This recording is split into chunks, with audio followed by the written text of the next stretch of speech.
You are now tuned in to the Storm Tracker Podcast. All right, it's the Storm Tracker Podcast. I'm Marcus Benjamin, and I'm joined by Gio Milian. We're here representing for CanesCounty.com, part of the Rivals Network. Of course, subscribe to our YouTube channel, the Storm Tracker Podcast. Also, subscribe to us on YouTube, and of course, subscribe to the website as well, CanesCounty.com, for exclusive information. It is Florida State week, Gio, and I'm excited. It's the most exciting week for me as a football fan. I love this game. I've always loved this game.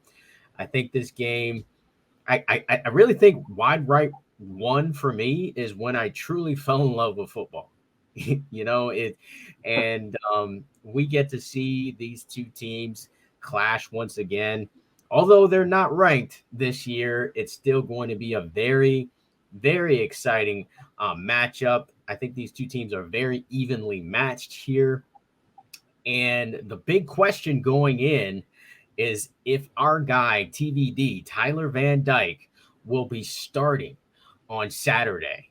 So, what do you think is going to happen? Are we going to see Tyler Van Dyke out there on the field in warmups? What do you think?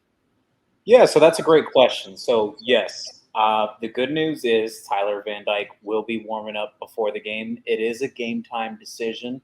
I was told by a source that I spoke with following Miami's triple overtime win on the road last week over Virginia that Tyler Van Dyke, it was looking much more positive in terms of his return for the Florida State game. So that's big. It's very big. Miami needs him. We saw the struggles that Jake Garcia had with the offense last week. Some of that could be attributed to in terms of the scheme that was ran last week, more condensed looks, more tighter looks, bunched up formations. The offense was more spread out following Miami's kind of rocky start at the beginning of the season. Josh Gaddis kind of opened things up with Tyler Van Dyke. And, we've seen quite some success from Van Dyke since a record-breaking performance earlier in the season, almost having 500 yards against North Carolina. So kind of seemed like, the Tyler Van Dyke that we were used to seeing from last year's. So it's definitely great and positive news to hear that. The chances that he starts is good at this point. It's looking very good. Well, that's great to hear because we're going to need him because Jake Garcia's performance last week against Virginia was underwhelming, to say the least. I mean, yeah, he did have the game-winning score in the end, but he was not able to kind of push the football down the field for the Miami Hurricanes. And I don't expect a huge leap from him in case he does start on Saturday against the Noles. So I definitely want to see Tyler Van Dyke out there. I think he definitely gives the Hurricanes the best chance to win. And revenge is on his mind. I know I spoke to Tyler Van Dyke during media day right before the season started, and I kind of asked him about Florida State, and Florida State is one of those games that he has circled because last year they had a chance to win late. I think clock management at the end ended up being one of the reasons that he didn't have a true chance to really get down the field on that last drive. I think if he had, a little bit more time, I think he'd be able to kind of get down there for a game-winning score for the Hurricanes. So revenge is definitely on his mind. Tyler Van Dyke's a gamer, man. He's a competitor, and he wants to get out there and revenge this game against FSU. And I hope he's out there. I really do hope he's out there. Because Florida State has got a good quarterback of their own, Jordan Travis, who's improved a lot this season. In years past, he's been more of like a running quarterback, but this season he's really been efficient as a passer. Just looking at his stats, over 2,000 yards already. 14 touchdowns and just 3 interceptions. Those are pretty impressive stats, and he can still run it too. So Miami is going to have its hands full. Definitely. I think the biggest question in terms of, just with Jordan Travis this year going up against Miami's defense, at least my biggest concern in this game is, something a little bit of struggles that we've seen from Miami in terms of quarterbacks that have running ability, just being dual threat passers. Jordan Travis, obviously, as we saw last season, he was a pretty impressive runner as a quarterback. Like you mentioned, Marcus, he has developed more this season as a passer. Is a little more efficient this year, less interceptions. He's kind of cut that down, less mistakes, less turnovers. But I'm very concerned in terms of Miami's defense on the perimeter, just containing on the edges, trying to limit those, kind of like those scrambling plays when the pocket breaks down and, Travis tries to make a play with his legs. We saw it in the Duke game against Leonard. His first name is skipping me right now, but Duke's quarterback, Riley Leonard. Yes, correct. Riley Leonard, he was killing Miami with his legs. We saw some of that in the North Carolina game with Drake May. There's a lot of questions that I have about Miami's defense just containing Jordan Travis with his legs, not only his arm. Yeah, man, absolutely. I mean, it's really frustrating week after week to see a quarterback just kind of break contain and just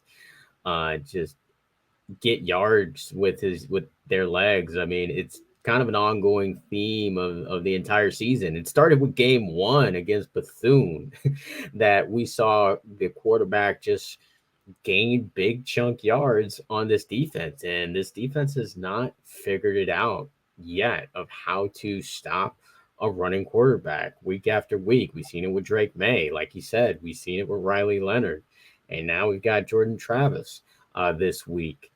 I think it would help if we have a spy, and you can read Frank Tucker's piece, 5 Keys to the Game, where he does talk about having a spy on the quarterback as one of the keys to victory.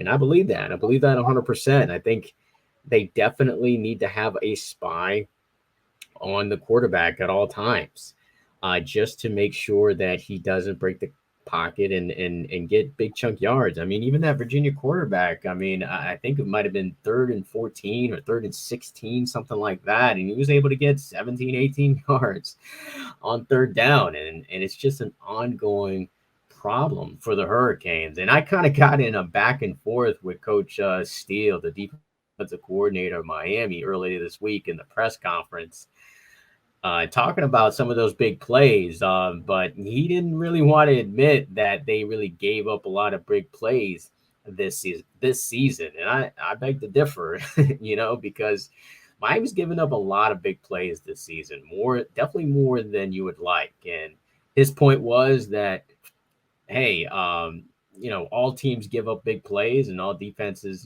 give up, big chunk plays. But, I think Miami has given up way more than what we would expect from this type of defense. So we'll see what happens there. And another thing they have to be ready for is this running game, Gio. Yeah. Florida State is leading the ACC in rushing yards with it is 209 per game. 209 per game rushing. I mean, that's a lot. And hopefully you can get it down to a manageable number in this game. But if they run for 200 yards rushing, Florida State's winning this game. Oh, 100%, Marcus. The thing I see there, though, is while Florida State is very successful in the ACC conference, at least on the Atlantic side of things in that division, in terms of running the ball, Miami's had quite some success in terms of just managing the run game just from multiple teams this season. I personally like what I've seen from Miami's run defense in terms of, just containing potential game-breaking running backs. A good one to call back on is Devon Achane from Texas A&M this season. I felt Miami did a pretty decent job of containing him, and I feel like he's probably, if he's not the best, he's at least the second best running back Miami would see on this schedule this season until Miami plays Clemson with Will Shipley. You could kind of make the argument between the two, but I like Miami's run defense. I think Miami could limit it. How much they can, not exactly sure on that. I don't think Miami's going to completely shut down Florida State's run game, but I think they can contain it to a point where it's more manageable within this game. Yeah, I hope so, Gio. I hope so. They do have to improve in tackling. Sometimes tackling rears its ugly head with the Miami Hurricanes. They do have to tackle well in order to win this game. But what are some of the matchups in this game that you're really kind of looking forward to? The biggest one that I'm looking forward to, it has to be who from Miami is going to match up with Florida State's big jumbo 6'7" wide receiver and Johnny Wilson. Johnny Wilson, he's averaging about 20 yards a catch to this point of this 2022 regular season. That's pretty impressive, especially for a receiver at that size. You would think it would be more so of a speedy, deep threat type of receiver, smaller stature. But no, Johnny Wilson, he's producing pretty well. He's Florida State's best receiver. He's had 2 100-yard performances this season. He had one game with 2 touchdowns as well. He's a threat. Miami has their own big jumbo receiver in Colby Young, but where I'm keyed in on in terms of Florida State's offensive attack going against Miami's defense is that matchup there. Who will match up with him? You and me had discussed this before we got on the pod. Maybe it's Tyrique Stevenson, maybe it's DJ Ivey. I like Tyrique Stevenson to actually match up with Johnny Wilson just in terms of his physicality that Stevenson possesses. I could see some instances where, Miami might match up James Williams, maybe down in the red zone with Johnny Wilson, just, trying to use James's length and his versatility. I could definitely see that being a possibility in this game. That's at least the biggest matchup I see in terms of this game as a whole that Miami has to deal with, aside from just Jordan Travis's legs and Miami's entire defense just having to contain him and that rushing attack. But that is the biggest matchup that I'm looking forward to. And I think Tyrique Stevenson could have a game where he could earn himself some money if he puts up the right type of performance. Yeah. And I believe it was Pro Football Focus that came out with some stats on Tyrique, saying that he was like one of the best in the nation when it came to one-on-one coverage. So yeah, I don't doubt that he could definitely match up to his physicality. And I wouldn't be surprised if DJ Ivey was matched up with him as well. I could argue that DJ Ivey has been the most consistent corner this season, and he has the length to kind of match up. Not necessarily match up. He's not going to match up with 6'7", but he's got a long wingspan that could potentially contest catches. So whoever they match up on him, that they got to put a body on this guy, Johnny Wilson, because like you said, 20 yards per catch, 30 catches this season, 603 yards total, and 4 touchdowns. Definitely a monster on the outside. But when you flip it over to Miami on offense, I think Will Mallory has a chance to really kind of have a big game against Jamie Robinson. I think that potentially could be a matchup with the tight end and the linebacker of Florida State. I think Will Mallory has a chance to really, show why he is an NFL caliber type of tight end. He's really come on as of late in these most recent games, coming up with some big catches. Finally got in the end zone a couple of weeks ago against Duke. So hopefully he can get going. I think it would behoove whoever's behind center or taking snaps and shotgun to really get the ball to Will Mallory so it can open up those deep shots. And hey, what's different for this game is that we probably have 100% or close to 100% Xavier Restrepo for this game. He was on a limited snap count last week. So you would imagine he's close to 100% now. And then you also have Jacoby George and Colby Young, who's come into his own this season. So there's potential for a breakout game offensively in this matchup. It's really an opportunity for Josh Gattis, the offensive coordinator, to really show why Coach Cristobal brought him in from Michigan, because this is the game. This is the game. Besides, Clemson, I think this is the game to really kind of show, at least for those of us that are here in Florida, that he was worth the hire. Yeah, I agree with you. The stage is really set for that type of showcase. It will say a lot about Josh Gattis's offense in terms of the fit with Miami. Now you will likely have Tyler Van Dyke starting in this game. There's a good chance that he starts, possibly having a 100% Xavier Restrepo, as you mentioned. I think that's certainly big. He was on limited snap count last week on the road against Virginia, but it was great to see him back out there, coming off the foot injury.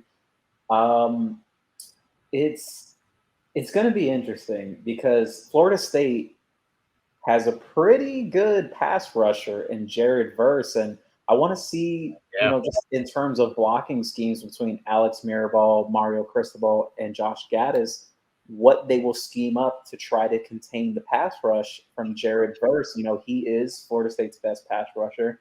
I've seen some grades from him in terms of, how PFF grades out players this season, and he's put up some pretty good games.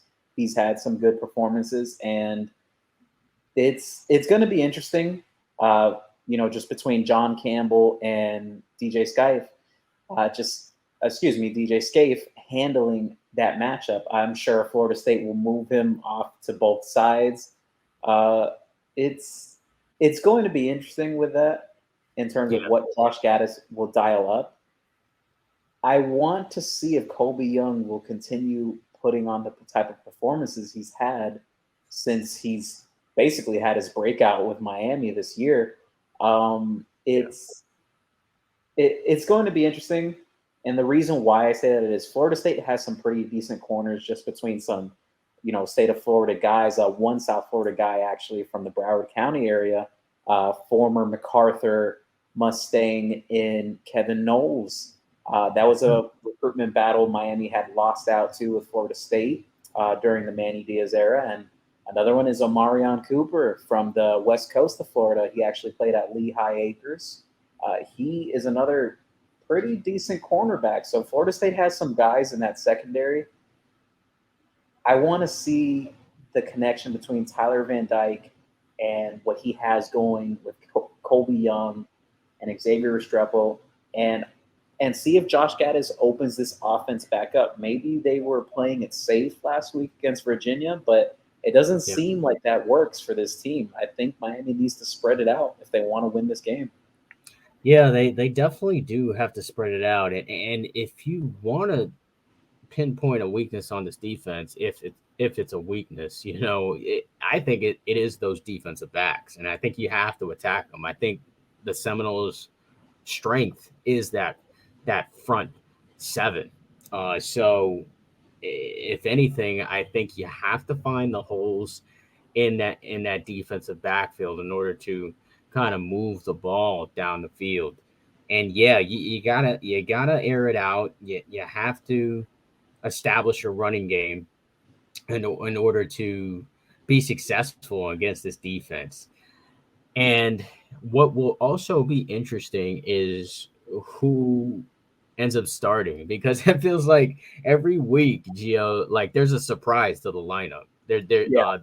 Yeah, Coach Cristobal and his staff are very, very candid with who is starting, what injuries happen during the week. Of course, we don't have access to the practices during the week, and we have very limited time with asking questions, to the coaches and players or whatnot. So it feels like every Saturday there's a surprise on the offensive line or the defensive line or whatnot. So it will be interesting to see if Jonathan Dennis is coming back into this lineup, or are they going to go with Inez Cooper again on the offensive line? The three steady offensive linemen have been John Campbell, DJ Scaife, and Jalen Rivers. Other than those three, there's been an injury to pretty much almost everyone on that offensive line. So it'll be interesting to see what offensive line comes out there.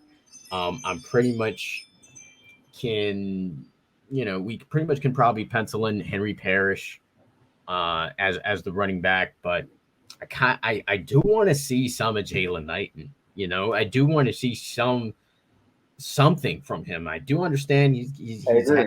he's had some fumbleitis, these past couple of weeks, but I think you got to utilize a back out of the backfield catching the football. And if he can add that wrinkle to the offense, then that makes this offense extremely dangerous. But to your point about Kobe Young, though, I do think Kobe Young is going to continue his hot streak.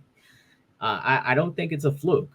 Just like I've been saying, when people were calling him Daryl Langham, I took that as an insult, because I thought he could be better than a Daryl Langham. So hopefully he continues to show that. I think he will, especially with now some attention taken off of him with Xavier Strepo and Jacoby George and Bouchard Smith likely to get some catches along with Frank Ladson and Keyshawn Smith. I think Kobe Young will definitely light it up once again for this Miami Hurricanes offense. Yeah, I agree with you. It was no slight about Kobe Young and just keeping up those performances. I really like the connection that I've seen just between him and Tyler Van Dyke. They really seem to be on a rhythm, and they have a chemistry together that they've built while at least on the field during live games. They look like they have it together, the two. But just backtracking a bit to the beginning of this podcast, you mentioned you really fell in love with football. Wide Right won. Wide Right won. Yeah. Speaking about Florida State's kicker this season, Ryan Fitzgerald, coming into this game, he is only converting field goals at a 58% rate. Wow. It's kind of alarming. Do you think maybe we could see a possible wide right or wide left again in this rivalry? Yeah, I definitely think it's possible. I haven't seen a lot of Florida State play like live, but I did happen to catch the Florida State versus Wake Forest game, and he had a couple of missed kicks in that game, and it seems like if he starts off with a missed kick, then he might be rattled for the entire game. So if that can happen, of course, that's gonna be great fodder for Miami Hurricanes fans, for us, and it's gonna be another chapter in this rivalry. And on the other side too, you got our guy Andy Borregales, who looked fantastic last week. You could argue he was the MVP in that Virginia game, converting 4 field goals. It seemed like all in very clutch moments. And now he's going to be at home, with the home crowd behind him. I think he comes through once again. So if it comes down to a kicker battle, Gio, I like our guy over theirs. I agree with you. Andy Borregales hitting at an 82% rate right now on converting field goals. Special teams could definitely become a factor in this game. Lou Headley. Some Canes fans joke that he's been quite the MVP for this team, at least over the course of the last 2 seasons. The Australian. Uh, Another thought that I have just going into this game, we've been reaching out to prospects and they've come back to us and whatnot just since the start of this season, heading into this week. It's a huge weekend for Mario Cristobal and this coaching staff on the recruiting trail. Almost 70 prospects that we at least know of that are mostly blue chippers, a bunch of 5 stars, 4-star prospects, all showing up tomorrow. Could be some surprises. It wouldn't surprise me if a Brandon Ennis or a Mark Fletcher showed up. Those are some big names. But Marcus, how big is this game in terms of recruiting? It's big. It's big. It's Andre the Giant big for those old school wrestling fans. I mean, it's Game of Thrones dragon big. I don't know. Throw in your analogy, of how big this is. It's huge because you just talked about it. There's a ton of kids that are going to be there. You can check out a full list on CanesCounty.com of all of the visitors that potentially will be at Hard Rock Stadium on Saturday, and it's 2023 guys, 2024, 25, and 26 prospects that will be there. So one, it tells me that a lot of players are interested in Miami. Like a lot of prospects are buying what Mario Cristobal is selling, and they want to see more. They want to see more of what this school and team program staff can offer them. They want to experience the staff in person. And of course, you and I will be there on the grounds, seeing who actually comes in, getting their comments afterwards. So we'll know exactly how they feel about Miami, about possibly committing to Miami. And there's a ton of players that are already committed to Miami that will be there. Almost the entire 2023 class will likely be in attendance. So this is huge, man. I think if I could go into a prospect's mind, I probably read everything that that you and I read or fans read, and see all of this hype around Miami and the recruiting class. They currently have the 7th ranked recruiting class. They just landed a prospect out of Wisconsin who could likely, be offered and take a scholarship at several other schools, but chose to walk on to Miami. So that's a kid that's completely bought in to Miami and what Cristobal is building. And a lot of these kids want to know what's going on. Like, can I get a drink of that Kool-Aid that everybody's drinking? Or, can I find out what it is that Miami, what makes Miami special? And they are going to find out on Saturday. And the cherry on top, it would be with a Miami win, and hopefully they get it. I agree with you, Marcus. Hey, some of this could be that Cormani McClain effect as well. Some of these kids, there's this saying we have among the recruiting industry between all of us. There's a saying that goes, 5 stars want to play with other 5 stars. Miami currently has 3 5-stars in this class between Jaden Wayne, Francis Malagoa, and now Cormani McClain committing to Miami in a shocker last week. Things are looking on the up in terms of recruiting, despite Miami's on-field performance. So we will see.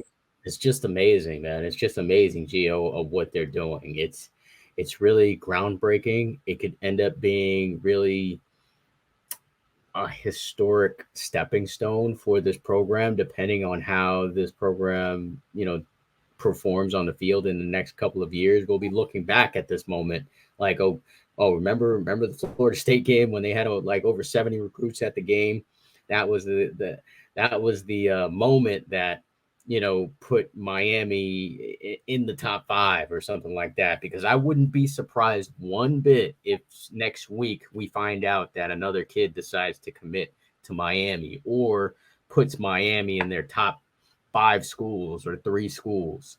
One of the players that we should talk about is Damari Brown. Damari Brown will be taking his official visit this weekend, and he also announced his top schools this week, with Miami firmly in that top 5. Or 4 rather. So we'll wait and see to kind of hear from him and see, what he thought about his official visit. Of course, he's a legacy kid, and he grew up basically in a Miami household.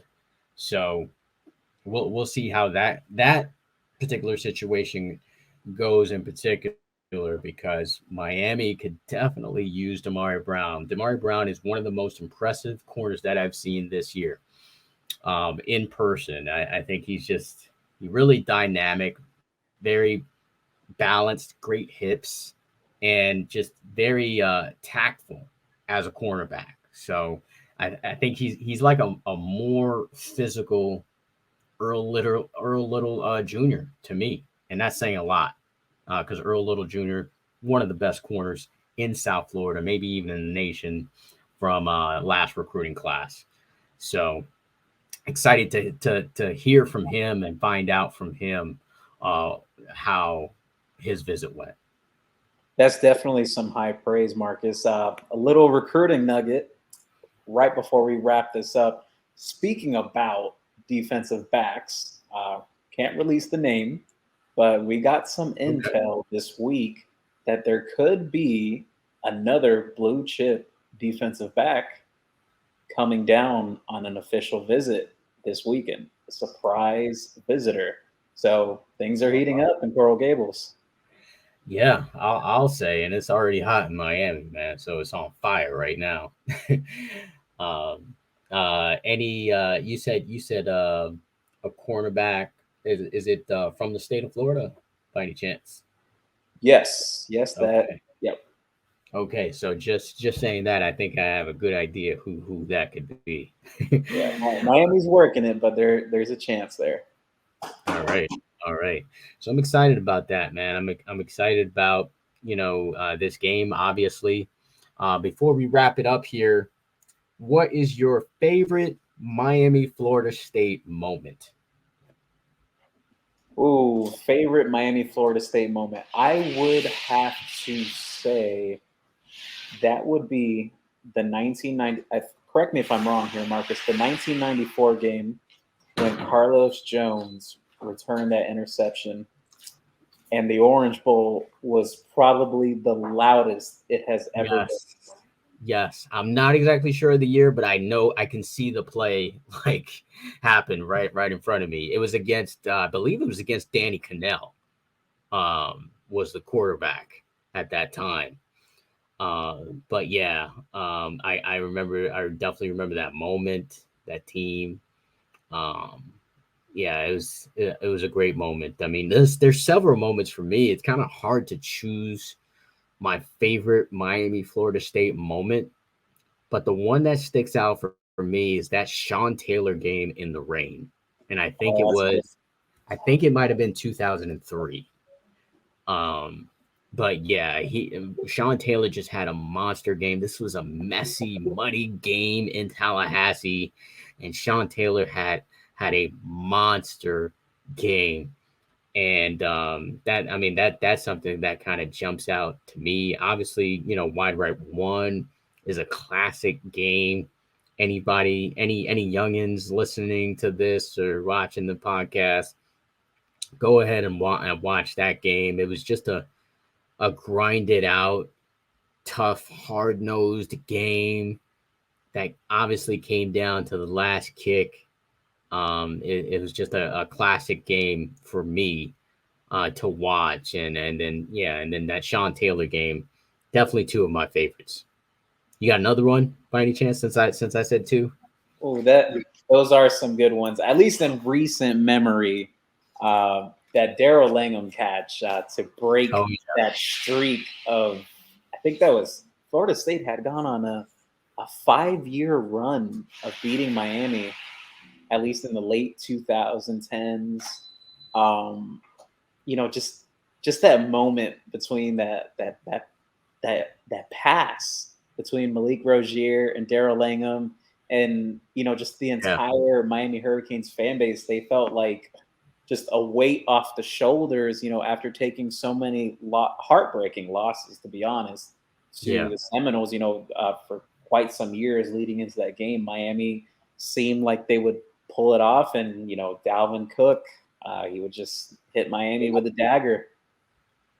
Yeah, definitely. I mean, that moment was definitely outstanding for the program. Hurricanes fans, especially Hurricanes fans, were there. I know they lost their absolute minds. And then Miami went on a little run and would win four they won four out of the last five. And that was after losing 7 straight. And that was the game that broke that 7-game losing streak. And then so Miami was able to kind of take the lead in the series on their 4-game winning streak. They currently lead the series 35-31. So this is the 67th meeting of Miami versus Florida State. I'm excited, man. I'm excited, and we'll see what happens. Of course, you can see our staff predictions on canescounty.com to find out exactly how we think the game will turn out. Feel free to comment on Canes Talk, our premium board, so you can provide your score as well. I think that's going to wrap it up, though, for us, Gio. Anything else you want to add?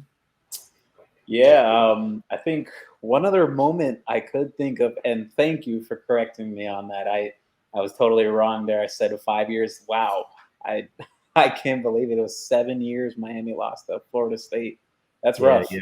But this series, even though Miami leads 35-31 in this all-time series, heading into this 67th game, it seems to have a lot of swings just between the two teams, where there may be a one-off year where one of the teams wins, but it seems one or the other kind of holds for some years, that just in terms of the W column in this series. And it's kind of gone back and forth. You've seen some 5-6 year stretches where Miami just continuously beats Florida State, and then it turns over the other way with Florida State going on a streak as well. So hopefully Miami could start another streak here.